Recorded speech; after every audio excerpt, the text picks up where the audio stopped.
เพราะว่าค่าไฟฟ้านี่มันก็ยังเป็นปัญหา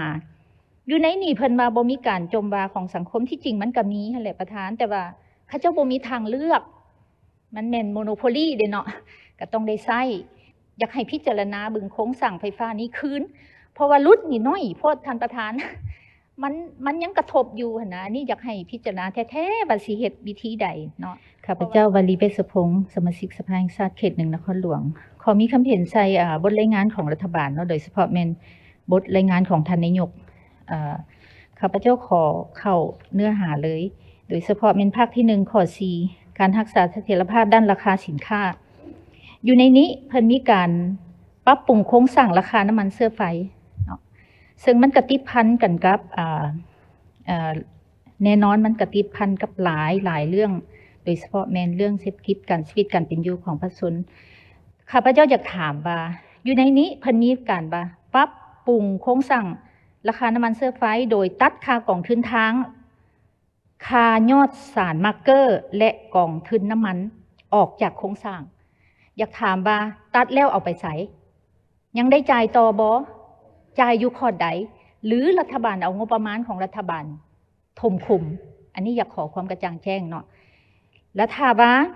ได้ตัดออกเลยแม่นข้าพเจ้าอยากเสนอเลยว่าขอให้ตัดมาร์เกอร์ออกเลยเนาะเพราะว่าตัวนี้บ่ได้ประโยชน์หยังแม่นประโยชน์น้อยที่สุดรัฐบาลบ่ได้แล้วมาเพิ่มต้นทุนให้ประชาชนซื่อๆในเรื่องค่าน้ำมันอันนี้ขอให้ซี่เก็บบ่แล้วเก็บอยู่ใส่คือข้าพเจ้าได้เสนอหั่นเนาะบัดนี้ข้อที่2แม่นอยากเว้าถึงเรื่องกำหนดการแก้ไขระยะ6 เดือนท้ายปีนี้โดยเฉพาะแม่นราคาไฟฟ้าได้เว้าชัดเจนว่าในระยะสั้นนี่แม่นถือว่าแก้ไขว่าบ่เพิ่มราคา 2% ต่อเดือนฮอดท้ายปี2025เนาะบัดนี้ฮอดท้ายปี2025เด้สิเก็บ 2% ต่อบ่ก็อยากให้ท่านรัฐมนตรีมาชี้แจงเนาะแล้วปี2026หาปี2029นี่ระยะกลางนี่ก็ในเวลาชี้แจงก็อยากให้เห็นทิศทางเลยว่าสิแก้ไขจังใดและระยะยาวฮอดปี2029เพราะว่าค่าไฟฟ้านี่มันก็ยังเป็นปัญหาอยู่ในนี่เพิ่นว่าบ่มีการจมวาของสังคมที่จริงมันก็มีหั่นแหละประธานแต่ว่าเขาเจ้าบ่มีทางเลือกมันแม่นโมโนโพลีเด้เนาะก็ต้องได้ใช้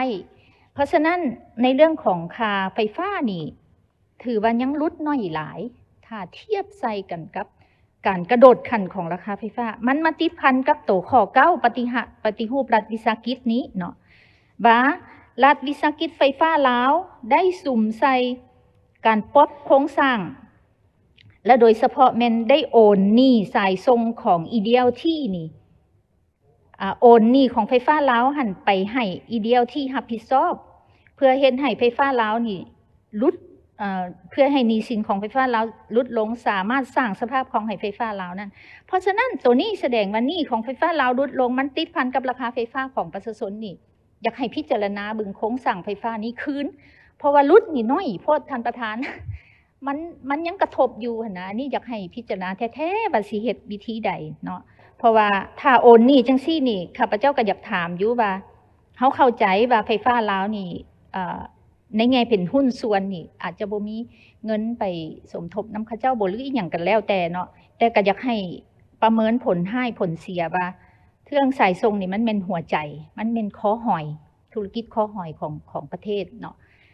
และในทุกการที่เขาจะให้หุ้นเขาเจ้าหลายกลัวหรือน้อยกลัวทุกวิสาหกิจที่รัฐบาลขายหุ้นที่เป็นธุรกิจคอหอยขออยากให้ระบุใส่มาตราหนึ่งว่ารัฐบาลมีสิทธิ์ขอซื้อคืนได้ซื้อคืนแบบใดในราคาไล่เลี้ยงกันแบบใดเว้ากันแต่ต้นเลยเพื่อความโปร่งใสและเป็นธรรมทั้งสองฝ่ายเนาะอันใดที่เป็นธุรกิจคอหอยเวลาเขาเข้มแข็งเราอยากให้ซื้อคืนเนาะเพราะว่าสายทรงนี่มันเป็นเส้นเลือดใหญ่เลยเด้ประธานทุกเขื่อนต้องมีสายส่งบ่ซั่นขายไฟฟ้าบ่ได้แต่ปัจจุบันนี้เฮาก็ยังสะสายอยู่เฮาห่วมบ่ได้ธรรมดาตัวนี้มันรัฐบาลลงทุน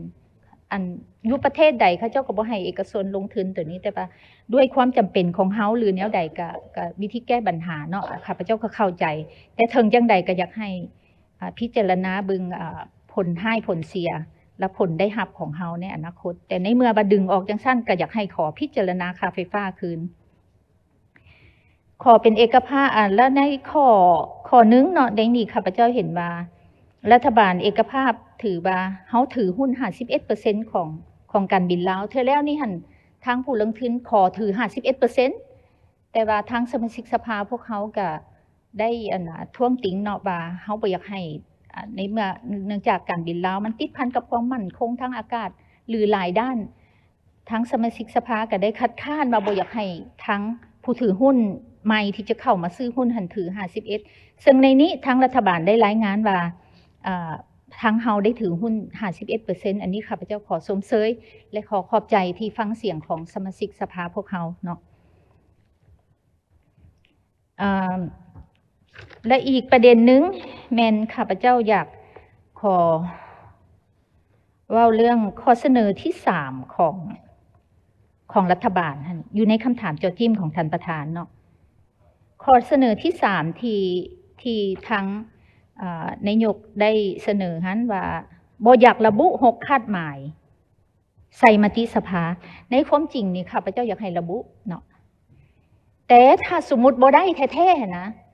แนวใดก็ที่จริงมันบ่มีอีหยังที่ละเอียดอ่อนดอกตัวนี้พออยากบ่อย่างนี่ปริมาณ M2 หรือว่ายอดเงินเหลือยอดเขาเอิ้นว่ายอดเงินกู้หรือเงินฝากนี่ก็มีการรายงานประจำอยู่แล้วและทาง BOL นี่ก็ต้องได้คุ้มอยู่แล้วเนาะถ้าว่าออกนอกกติกานี่เสถียรภาพทางด้านการเงินมันก็ต้องมีปัญหาค่ะพระเจ้าเชื่อว่าตัวนี้คุ้มอยู่แล้ว3ข้อนี้รับได้เนาะเส้นเดียวกันกับขอสนับสนุนนั้นข้อเสนอของขออนุญาตสื่อทันสสสุวรรณีเขต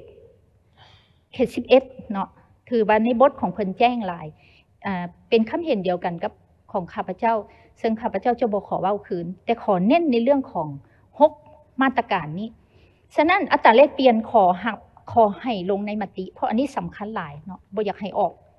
กรอบอื่นเพราะมันกระทบแฮงตัวที่2แม่นรายรับจากเงินตราจากการส่งออกตัวนี้ก็อยากให้ระบุในมติแล้วตัวที่3แม่นตัวตลาดเงินทุนนี่จังได้ก็อยากให้สภานี่สุกนิ้วให้รัฐบาลสร้างความเข้มแข็งให้ตลาดเงินทุนตัวนี้ให้เข้มแข็งเพราะมันก็เป็นแหล่งหนึ่งที่ระดมทุนให้บรรดาวิสาหกิจต่างๆเนาะอันนี้แม่นข้าพเจ้ายังมีข้อเสนอสุดท้ายประธานคำขวัญนี่เพิ่นสิใช้ใน5ปีก็บ่แม่นว่าใช้ยาวไกลเนาะแต่ว่าคำว่าปลุกระดมนี่เสนอเอาออกใช้คำว่าส่งเสริมแทนส่งเสริมจิตใจรักชาติและพัฒนาอย่างแข็งแรงตั้งหน้านี่เอาออกเลยซะมันคือว่าบ่เป็นคำศัพท์คำขวัญปานใดเนาะแล้วก็จุดสร้างเศรษฐกิจเอกราชเป็นเจ้าตนเองพัฒนาเศรษฐกิจสังคมสีเขียวยืนยงให้เอาขึ้นมาตัวนี้แทนที่เสียไปสุดท้ายนะพัฒนาเศรษฐกิจสังคมสีเขียวยืนยงนำใส่ทุกทาแห้งอย่างมีประสิทธิผลมันสิเป็นคำจบเจ้าขอขอบใจท่านประธาน